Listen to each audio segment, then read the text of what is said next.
Claire Loher, bonjour. Bonjour. Alors vous sortez ce livre sur Louis XIV. Vous êtes agrégé d'histoire et spécialiste du XVIIe siècle.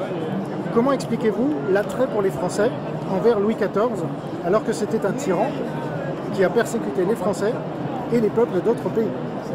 Alors effectivement, Louis XIV est une figure qui a été beaucoup réécrite au XIXe siècle par l'historiographie française pour en faire peut-être le plus grand roi de France. C'est un peu l'image qu'on admet aujourd'hui. Mais il est vrai que les historiens se sont rendus compte que dans son règne, il y avait quand même beaucoup d'éléments qui jouaient en sa défaveur et qu'en particulier sous son règne, la France s'est beaucoup affaiblie, en particulier en termes financiers et aussi en faisant la guerre à tous ses voisins. Ce qui a créé des inimitiés qui ont eu ensuite des conséquences très lourdes dans l'histoire au-delà du XVIIe siècle. Si Louis XIV n'avait pas persécuté les protestants au point d'en convertir de force 400 000, d'en tuer des dizaines de milliers et d'en faire fuir 180 000 avec la révocation de l'édit de Nantes, la France serait-elle restée la première puissance mondiale?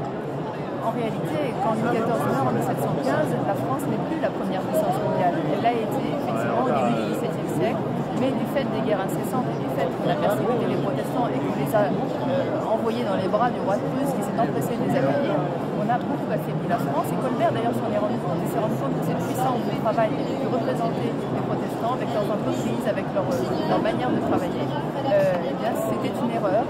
Seulement il n'a pas pu en empêcher le roi. Effectivement, Louis XIV a probablement fait une très grande erreur dans l'histoire de France. Merci beaucoup.